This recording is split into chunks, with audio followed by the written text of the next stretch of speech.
Hi, I'm Sue Stockdale, and welcome to the final episode of this Climate Solutions Series 14, where we've partnered with the Royal Scottish Geographical Society, a dynamic educational charity working across Scotland and beyond to promote geographical understanding and joined-up thinking. Founded in 1884, the RSGS has developed several exciting projects to enhance your understanding about climate science, which I'll tell you more about later. To become a member of the RSGS, you can go to rsgs.org. This week's guest is Bertrand Piccard, the legendary aviation pioneer who has achieved two great aeronautical firsts. His non-stop around-the-world balloon trip was the longest ever in aviation history for both duration and distance. And then more recently, he completed a circumnavigation around the world in a solar airplane without using any fuel, demonstrating the immense potential of renewable energies and technologies. Bertrand now combines science and adventure to tackle some of the great challenges of our times, and I really enjoyed our conversation. Welcome to the podcast, Bertrand. It's fantastic to speak to you today.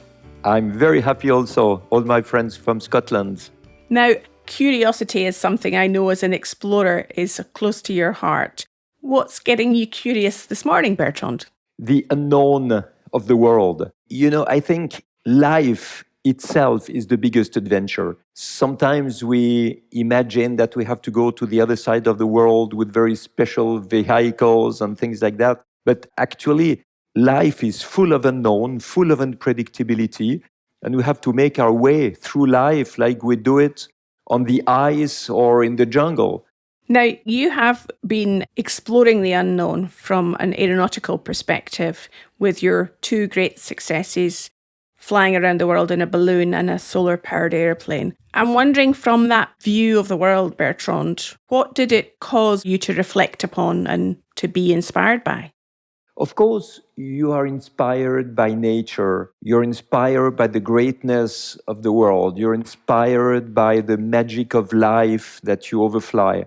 But much more than that, I think when you go for an adventure like that, you have to prepare yourself. And it's years and years of preparation, which means that the adventure doesn't start when you take off and stops when you land. It starts when you are born and it goes through your entire life. And then you try to make things happen. You do the fundraising because you have to fund all the adventure. You need the technology, you need the team, and you know what? You need also all the overflight permissions, the bureaucracy, the certification of your airplane or your balloon. And all this is fully part of the adventure. And when people ask me, were you afraid when you were flying across the oceans at night? No, I was afraid in different moments. I was afraid when I was talking to the bureaucracy and thought I would never get the certification of the plane. I was afraid when I was asking overflight permissions that didn't come. So finally, I was afraid not to fly. I was not at all afraid to fly. So given that the whole journey is not just the flight itself, and if we took that as an analogy for almost life here on Earth, I'm wondering then, from your perspective, you've experienced risk-taking, you've experienced failing and things going wrong and the unexpected. How could the person who's not done adventurous things, how can they bring more adventure to their life, do you think, and to take more risks? When I was a teenager, I was not an explorer. I was not an adventurer. I was afraid to climb in a tree. I was a bit shy with the people, and I just tried to heal myself. So how did I do that? With hang gliding. The first time I saw a hang glider flying in the sky in Switzerland, it was in 1974. I was 16 years old, and I thought, that's my therapy. This is what I need to gain self-confidence. And I started to fly, and immediately I was impressed by the fact that when you are facing a certain risk, you have to connect to yourself. You have to connect to the present moment. You cannot project yourself anymore in all your fears, anxiety, whatever thoughts that you have outside of yourself. No, you connect to yourself, you feel that you are living inside your body in the present moment. And this gives a fantastic performance. There is no space for fear anymore. You are just doing what you need to do at the right moment with the consciousness of what you are going to do. And this was a huge change for me. And of course, I wanted to be an explorer because of my father, because of my grandfather. But I think this is the moment where I gave myself the tools to be able to do it. So you had to be present for yourself and experience that in the moment to be able to find those tools. Yes, because in normal life, it's exactly the opposite from an adventure. In normal life, we are hooked to our certitudes, habits, beliefs, convictions, dogmas, paradigms, exclamation marks, common assumptions, and we're prisoners of that. And it's very difficult to go outside of our zone of comfort because we are trained to remain in our zone of comfort. So we live exactly the opposite of an adventure.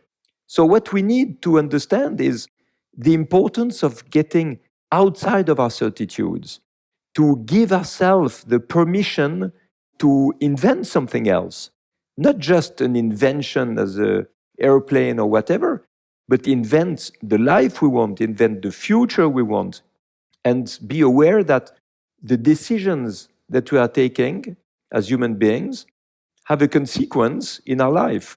And the direction of our life will depend on the decisions we take. It's a little bit like in a balloon. When you change your altitude, you find other layers of wind who have another direction. So, depending on how you change your altitude, you will change your direction. And this makes you understand life not as a straight line in one dimension, but a 3D vision of the future where you will navigate at different altitudes. In the balloon, it's by dropping ballast that drops weight. And in life, it's by dropping the certitudes, the habits, and the convictions. That's such a lovely analogy for us to think about, Bertrand. And having done those adventurous things, how did you then move into focusing on helping us all to manage the planet in a different way? That was a concern that my grandfather and my father had already. You know, when my grandfather made the first flight ever in the stratosphere, when he invented the pressurized cabin and was the first man to see with his own eyes the curvature of the Earth, it was not to break a record. It was to demonstrate that we could fly higher than the bad weather, in thinner air, where the resistance to speed is much lower, and therefore you will reduce fuel consumption. So his vision was already energy efficiency. When my father made the deepest dive into the Mariana Trench in 1960, that was to see if there was life down there in a period of time where the governments wanted to drop their radioactive waste. And when he saw a fish, it was the proof that if you would send radioactive waste down there in the deepest trenches, it would pollute the entire ocean and maybe the world. So I was born and raised into that vision of running scientific expeditions to protect the environment. So the balloon flight around the world with Breitling Orbiter 3, that was a bit the dream for myself. But it turned out to be the first point of entry for Solar Impulse. When I landed in the desert of Egypt after 45,000 kilometers, 20 days in the air with my friend Brian Jones, there was 40 kilos left of liquid propane out of the 3.7 tons from the start. And that was the moment where I thought, wow, it's wrong to say the sky is the limit. The real limit is the fuel. The fuel is the limit. And then it was the moment I thought, okay, I have everything in my hands now to run a big adventure with no fuel, flying around the world on a solar-powered airplane, and demonstrate how clean technologies and renewable energies can achieve something completely new, something that people would consider impossible. So it was really the moment where all my education, all my poles of interest, all my concerns could express themselves into one big project, and that was Solar Impulse. And then did you have that same epiphany then as to what was to come next? Solar Impulse was really a symbolic project. It was not to show what we can do with solar airplanes, because it was an airplane that was 72-meter wingspan. It was bigger than a jumbo jet, lighter than a car, a single-seater. It needed 30 people to be able to fly it, only in good weather.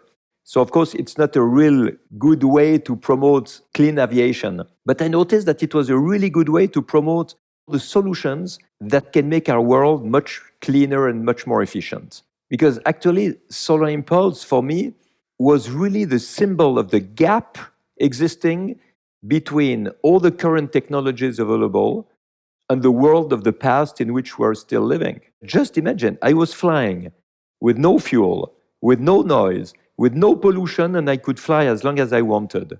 And I was above a world that still uses thermal engines who are wasting 80% of the fuel you put in the tank, a world with badly insulated houses, inefficient heating, cooling, and lighting systems, old industrial processes, dirty ways to use fossil energies. Well, that was such a gap. It was unbelievable. And we don't understand that we live in the world of the past because it's like the fish who is in the water and doesn't know he's wet. We don't notice how outdated and inefficient our world is. So this is when I thought, okay, now after Solar Impulse and thanks to the fame of Solar Impulse, I wanted to identify in the world all the efficient solutions that are economically profitable to be able to protect the environment. And this is really important because sometimes people look for magical solutions for the future. Well, that's useless today. It's almost an alibi to do nothing today. So what we need is solutions that exist, that are scalable, that you can use right now. And of course, they have to protect the environment, but they also need to be economically profitable. Otherwise, nobody will use them. And my goal after flying with Solar Impulse around the world, and even with Breitling Orbiter 3, that was not to say the world is beautiful, nature is magical, life is a miracle, we have to protect that. No, because that's not the word, not the language of the key decision makers. Their language is about job creation and profitability. So we have to give them that with the ecological solutions. They need to have profitability and job creation. And this is why we created this label, Solar Impulse Efficient Solution. And we found now, we identify in the world 1,515 of these solutions. And it's an enormous number. It really gives hope. And now I'm spending my life bringing these solutions to heads of states, to economical leaders, key decision makers, and so on. So it sounds to me, Bertrand, as you tell that story, is that you're more now a communicator than merely an explorer, which is an accolade in itself. It sounds what's most important is about how you communicate what the solutions are for the future. Well, we explore with my foundation the best solutions. We explore new ways to make them known. We explore new ways to implement them, to create an enthusiasm around these solutions. We explore ways to transform the general inertia and paralysis into action. So I think it remains the world of exploration, but it's implemented in another way than going in the jungle or in the North Pole or flying around the world in a solar airplane. Now it's going around the world, meeting key decision makers and trying to change the narrative. Ecology is not anymore something expensive, boring, and sacrificial. It is something exciting. It is something economically profitable. It's something that can bring people together.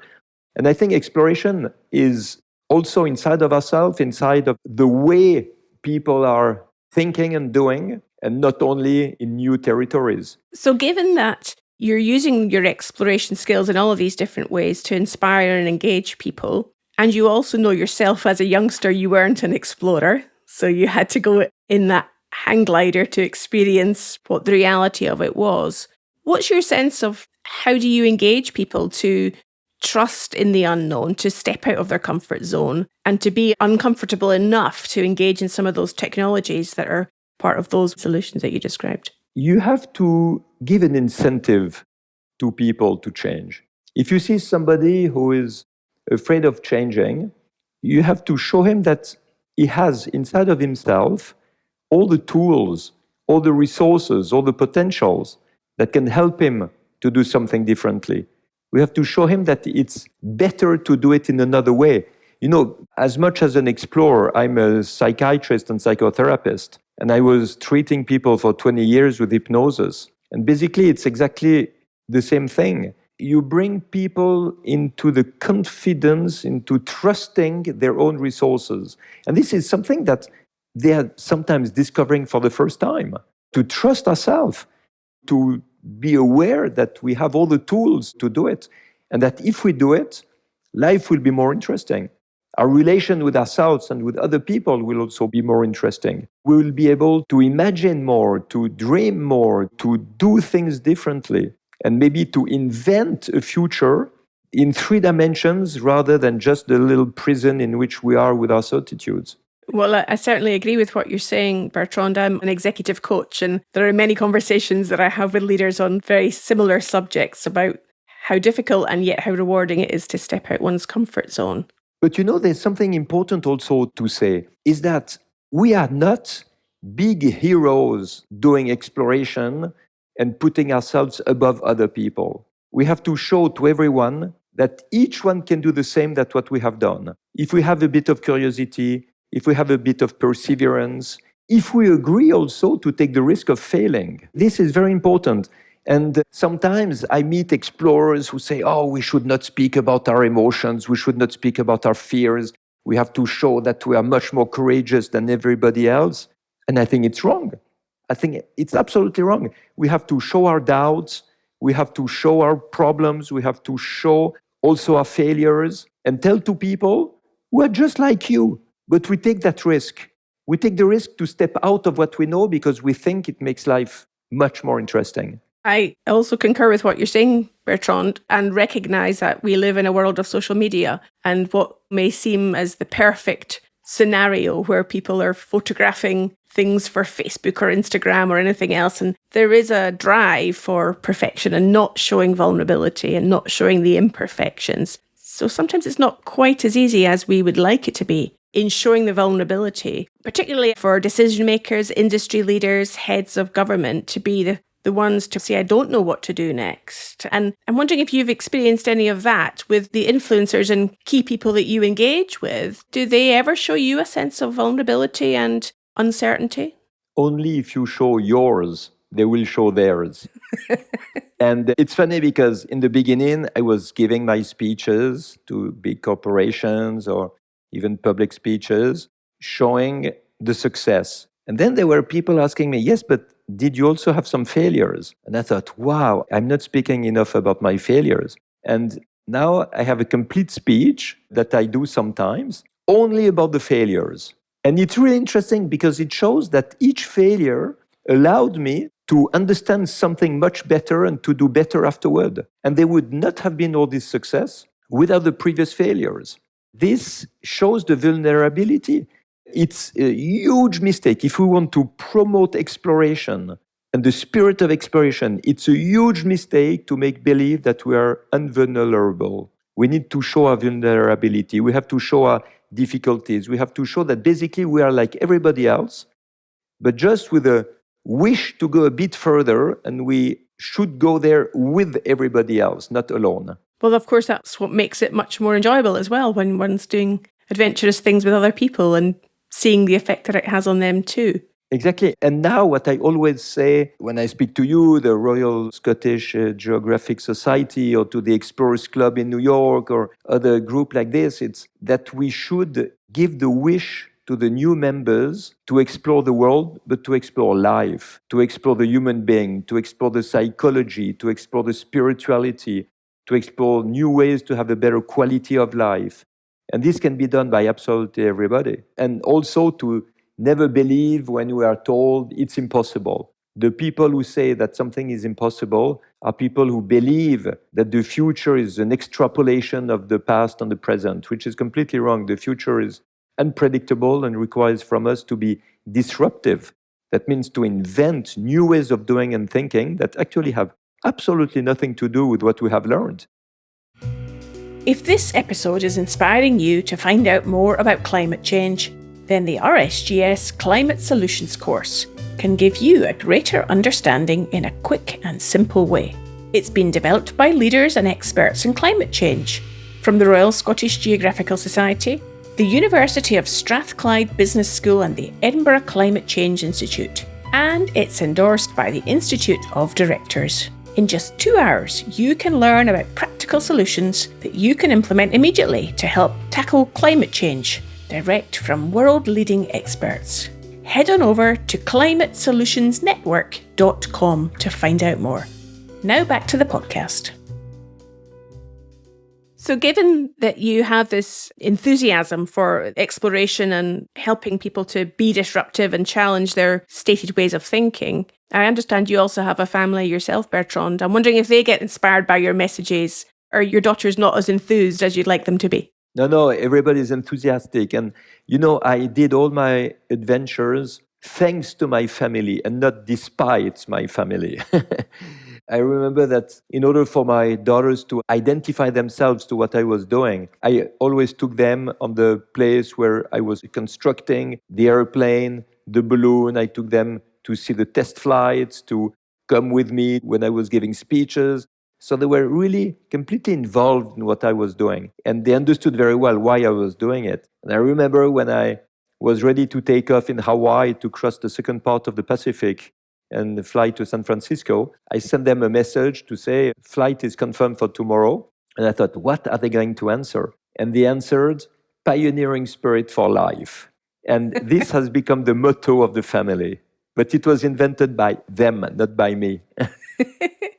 And what do you hope your legacy might be for your family, given you are retaining the family history that's gone before you? Do you have any hopes or ambitions about what you would hope to leave for them with your experience that you've been inspiring them with? Well, there was once a journalist who asked to my three daughters, what is the scientific heritage you got from your father? And they looked at him and said, it's not a scientific heritage, it's a philosophical heritage. And I think this is really important because it allows them to understand life in another way. And today, it's what we need. There was a time in exploration when it was new continents, then it was new planets. Now it's really how to live better on this planet, how to protect our planet, how to improve the quality of life, how to find new solutions.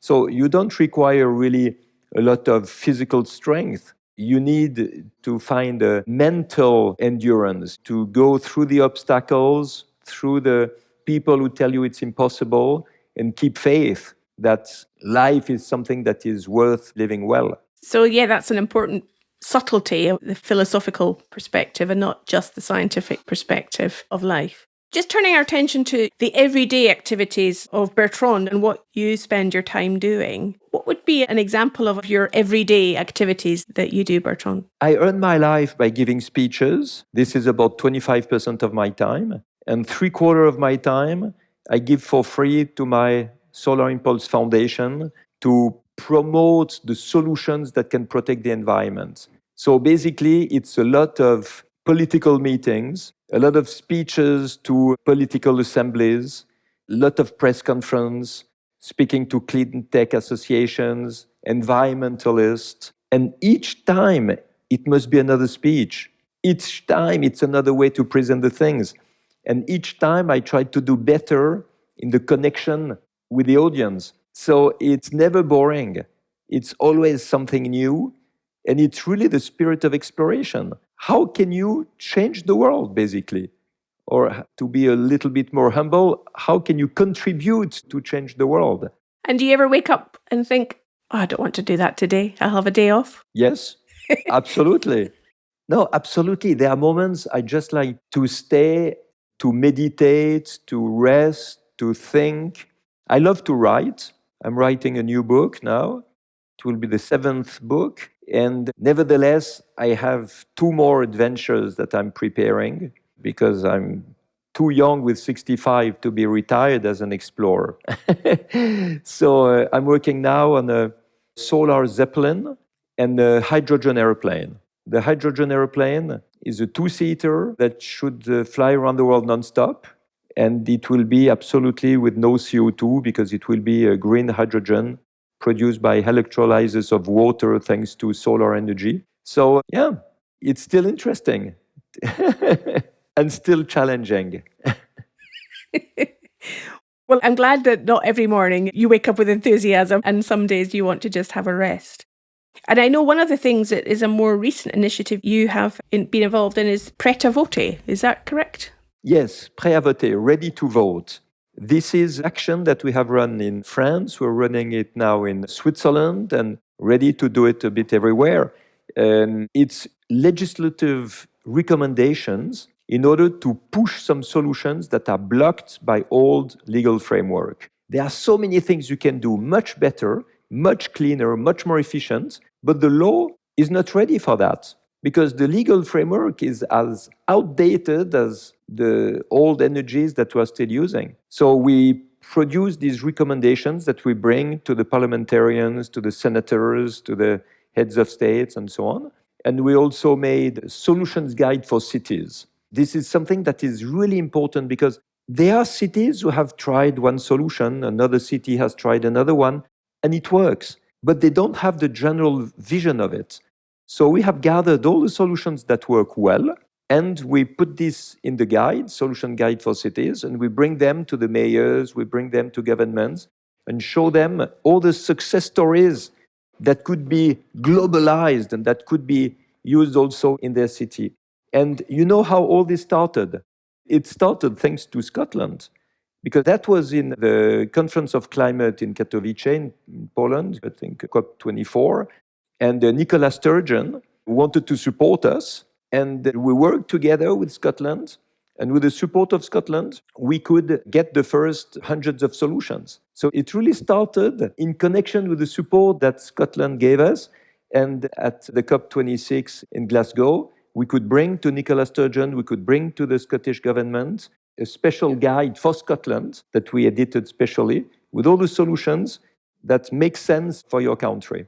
Well, I'm glad Scotland can be helping and supporting in the pioneering activities that are happening there. For our listeners, we have listeners in over 25 countries, Bertrand. What would be your message to them if they were thinking, wow, this is inspiring what I'm hearing here. What can I do in my country? What would you recommend that they take away as an action from our conversation today? They can go on our website, solarimpulse.com, and they can first take a look at the Solutions Explorer, which is the search engine for solutions. They put the keywords according to what they are looking for, and they will find the solutions for that. Now, of course, what we want to do is to go further and to do the Solar Impulse Academy. So all the people who are running a city, community, a country, can identify one person that we would train in order to identify the solutions that are specifically relevant for them.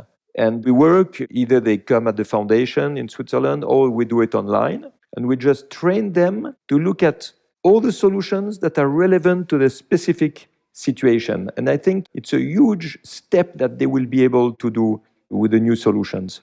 You know, when we speak of solutions, it's important to understand that most of the time it's not high-tech solutions. It's common sense. It's a way to recover the heat lost in the chimney of the factories to give it back to the factory.